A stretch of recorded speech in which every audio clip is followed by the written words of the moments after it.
बाजार की सुबह नरम धूप में नहाई हुई थी। लोग अपनी मसरूफियात में लगे थे और फिजा में चाय की खुशबू घुल रही थी। उन्हीं चेहरों के दरमियान नन्हाल थी, लाल कलाई वाली शलवार कमीज पहने, पुरसुकून मगर गहरी निगाहों वाली।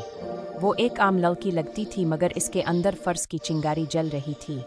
चंद कदम आगे एक चाय वाले बुजुर्ग बड़े मियाँ अपने बर्तनों के धोई में उलझे हुए परेशान नजर आए। नन्हाल रुकी, नरमी से बोली, बड़े मियाँ सब ठीक तो है? बड़े मियाँ ने सर झुकाकर कहा, वही पुलिस वाला रोज पैसे मांगता है बेटी, ना दो तो दुकान बंद करवा देता है। ये सुनते ही फिजा में एक अनदेखा सुकूत छा गया।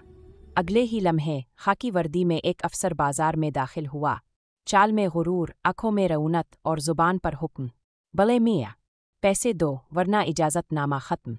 आवाज़ बुलंद हुई, लोग चुप हो गए मगर नन्हाल की आंखों में एक सवाल जाग उठा।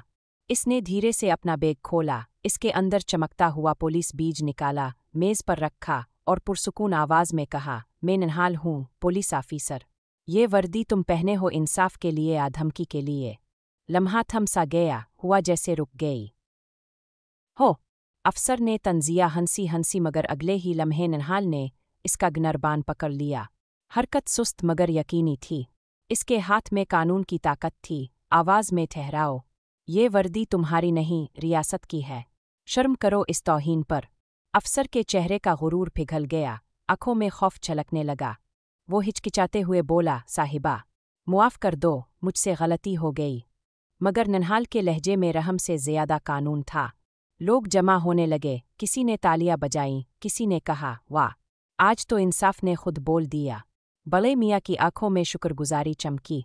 कुछ देर बाद नन्हाल ने थाने में जाकर बाकायदा FIR दर्ज की, ताकि ये किस्सा महज वाक़या ना रहे बल्कि मिसाल बन जाए।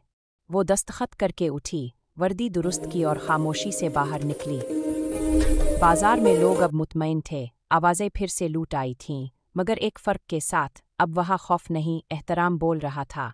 नन्हाल की लाल शलवार हवा में लहरा रही थी, जैसे इंसाफ की एक नई सुबह आसमान पर लिखी जा चुकी हो।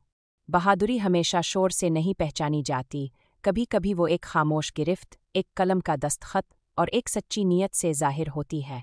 क्योंकि इंसाफ कभी खामोश नहीं रहता जब कोई नन्हाल बनकर उठता है।